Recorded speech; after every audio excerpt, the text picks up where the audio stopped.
Gawas sa kalisod sa mapuy-an, usasab ang problema sa tubig sa mga ginakaatubang sa mga nalinugan sa Manay, Davao Oriental. Gani, pipila kanila ang nagpabukal nila og tubig gikan sa poso o sa sapa, aron lang adunay mainom. Ani ang report ni Jandy Esteban. Sa pagigo sa kusog nga linog sa Manay, Davao Oriental niadtong Biyernes, nawala ang supply sa tubig sa lungsod. Gumikan, naguba ang water pipes, maong ang mga residente. Sa sapa na lang nagsalig sa ilang panginahanglan.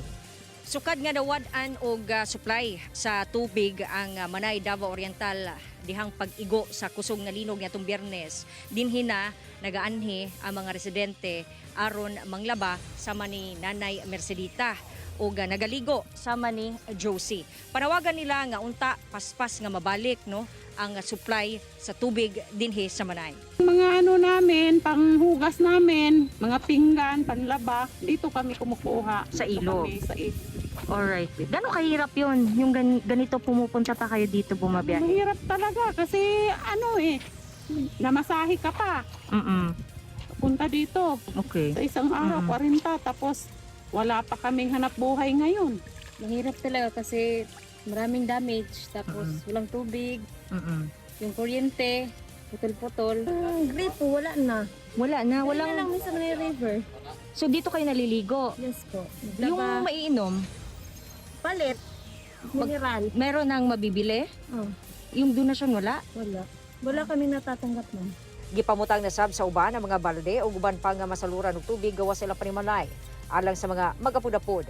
Kini nga water tank gikan sa provincial government nga kaya mokarga og 4,000 liters na garasyon og tubig sa pipila ka barangay. Apan dunay pipila ka barangay nga wala pa mahatdan sama sa barangay Holy Cross labi na tubig mainom. Nagpaabot na lang daw sila sa mga donasyon nga mineral water. Kung mahutdan, ilahan na lang ginapabukalan ng tubig gikan sa poso o libakaha sa tubod. Wala po talaga kaming tubig dito. May po kami dito, puso, pero wala talagang mainom. Ang second logistic support group sa Philippine Army nag-install na og water purifying system sa evacuation center sa Barangay Central Poblacion. Samtang ang usapan ni ini ilahang ihatod sa Baganga. Pupunta lang po sila dito para kumuha ng tubig. Yung operator po natin ito, which is provided po namin. Matod ni MDRRMO Head Melanio Castro nga sa Central Poblacion ana sa 80% nga na-restore ang mga naguba nga water pipe. Kaya ang ubang barangay daw na ay mga kaugalingong water system sama sa water reservoir pero apektado gihapon kay wala-wala ang supply kay makasinati pa og water outage. Kuryente manggod daw ang gapaandar niini.